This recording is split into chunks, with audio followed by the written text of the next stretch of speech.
Ahora, ya que conocimos cómo funcionan los átomos, ahora que ya conocimos cómo funciona un conductor y un aislante, veamos los diferentes tipos de corrientes y de tensiones. En este caso, vamos a aprender acerca de qué es corriente de tensión continua y corriente de tensión alterna. Esto es muy importante diferenciar, ya que cada una de ellas está aplicada a una diferente área. Entre nosotros vamos a ver más la continua, porque vamos a aplicar acerca de la electrónica. La electrónica no se lleva muy bien con la alterna, ¿ok? Entonces, vamos a aprender cada una de ellas. Corriente continua. La corriente continua es una corriente que siempre está estable. Es decir, si nosotros observamos una gráfica de tiempo y voltaje, una corriente de tensión continua siempre se va a mantener. Es decir, si estos son 5 voltios, aquí vamos a tener 0 voltios, ella va a estar estable hasta que eso se caiga. Si tenemos 3 voltios, ella va a estar hasta que eso se caiga o hasta que la cortemos. Esto es voltaje de corriente continua, que es la que nosotros mayormente vamos a ver en electrónica. Hay muchas variantes. Hay voltaje de corriente continua pulsante, hay voltaje de corriente continua similar a la alterna, que es donde vamos a verlo acerca de las señales, pero nos vamos a enfocar en que la corriente de voltaje continuo es un voltaje estable. Está entre 0 y el número que vamos a colocar: 5 voltios, 3 voltios, 4 voltios, 10 voltios, 15 voltios, 30 voltios. Y otra particularidad que ella tiene es que siempre tiene polaridad. Es decir, tiene un positivo y tiene un negativo. A diferencia de la corriente de tensión alterna,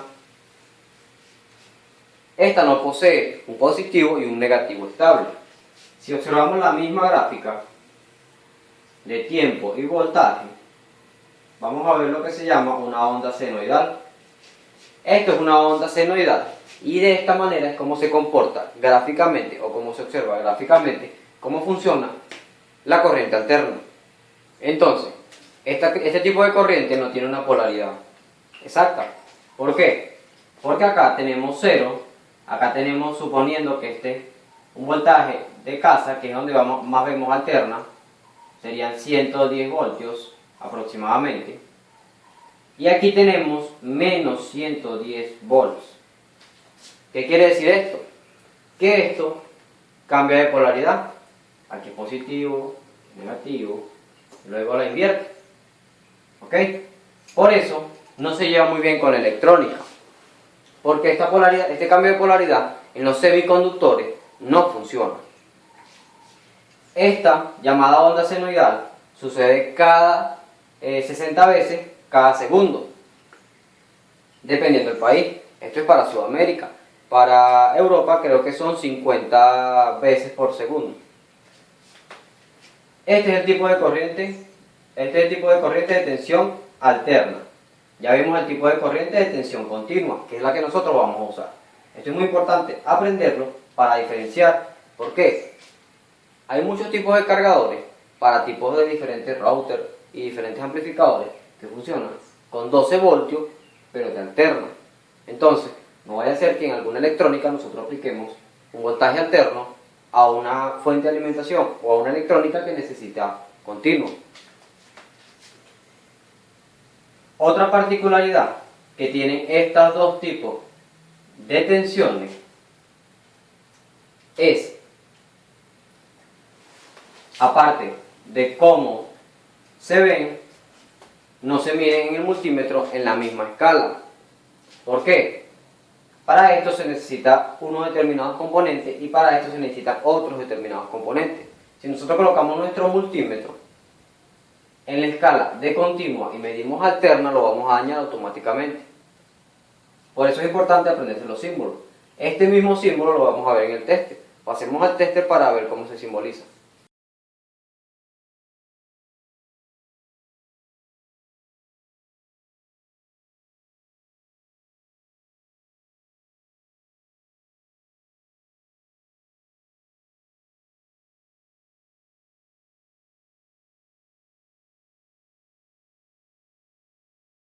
Entonces, ya entendiendo cómo se ve en el multímetro y cómo se mide, ahora vamos a entender cómo funcionan ellas a niveles atómicos. La tensión de corriente alterna. Expliquemos mejor la tensión de corriente continua y luego pasemos a la alterna. Si tenemos una fuente de alimentación, en este caso una batería, que es una fuente de corriente continua,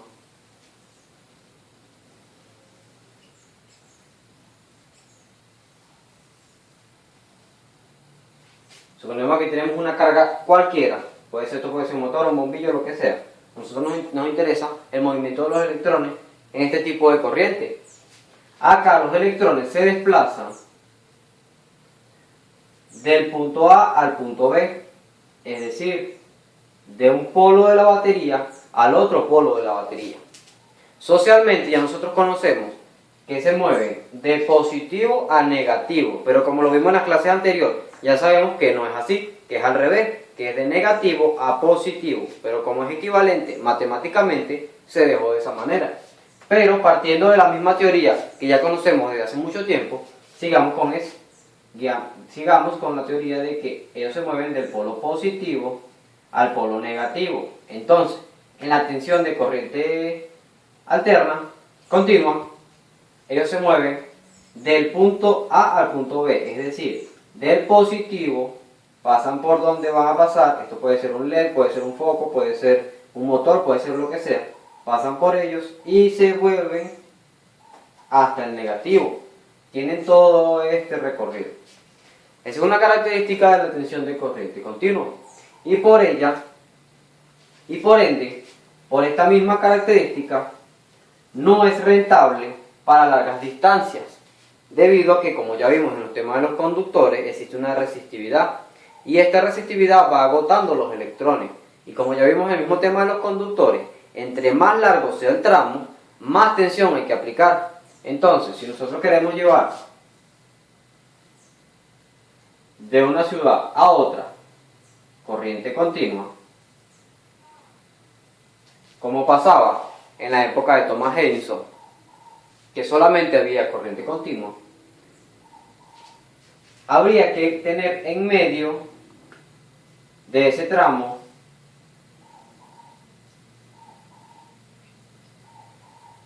un aparato que fuera capaz de elevar otra vez ese voltaje, porque en el camino se perdía. Esto aplicaba un costo mayor a las altas industrias al intentar distribuir este tipo de tensión a largas distancias, porque cada cierto punto hay que colocar un aparato de estos, que son elevadores de voltaje, para poder seguir distribuyéndola alrededor. ¿Debido a qué? Debido a que si nosotros tenemos en esta ciudad, aquí tenemos el negativo y el positivo, y aquí tenemos un bombillo o un foco, para alumbrar aquella ciudad, los electrones tenían que desplazarse desde el positivo, llegar hasta la otra ciudad, pasar a través del bombillo o del foco y devolverse otra vez por el otro polo. Entonces esto agota mucho a los electrones. Pero en esta misma época surgió un científico muy inteligente y descubrió la tensión de corriente alterna, que es donde esta tensión se aplica a grandes distribuciones de tensión. ¿Por qué? Porque ella no hace que los electrones se muevan del punto A al punto B. Ellos simplemente hacen lo siguiente. Entonces, tomando un fragmento de este trozo de cobre, podemos comprender cómo funcionan los electrones. Los electrones en la corriente continua se desplazan del punto A al punto B, del positivo al negativo. Pero en la corriente alterna esto no sucede. En este caso, los electrones se desplazan una vez hacia adelante y una vez hacia atrás. Es decir, en este segundo, este electrón ocupa este espacio. Y en el segundo siguiente, ese electrón se devuelve a su punto inicial. Esto genera menos desgaste en los electrones, ya que no tienen que ir de un punto hasta el otro y no recorren tanta distancia. Esto es fundamental a la hora de distribuir corriente. En este caso, por eso es que la corriente alterna se usa para distribuir en grandes distancias y la continua se usa en la electrónica. ¿Por qué la alterna no se usa en la electrónica? Porque como ya vimos, la alterna sus polaridades, como la palabra lo dice. Entonces, en la corriente continua no sucede eso. Siempre tenemos un polo positivo y un polo negativo. Y en los semiconductores eso es esencial, tener una polaridad. Entonces, ya entendimos que la corriente alterna funciona para distribuir a grandes distancias. Ya vimos cómo se grafica esa onda senoidal. Ya vimos cómo se grafica la corriente continua también. Ya vimos cómo los electrones se desplazan en la corriente continua y cómo se desplazan en la corriente alterna. Ya observamos que en la corriente alterna se desplazan de un punto a otro punto y solamente se mueven un paso hacia adelante y un paso hacia atrás. Y en la corriente continua se desplazan desde un polo hasta el otro polo, y esto genera más desgaste en los electrones. Y ya vimos que la corriente alterna se usa mayormente para distribuir a grandes distancias y la corriente continua se usa solamente en electrónica. Si nosotros tenemos un radio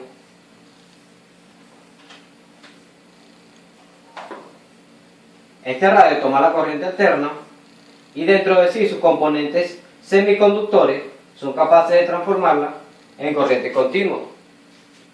Y por ende, claro, un transformador la regula de 110 a 12 o a 5 o a lo que necesitemos. ¿Ok?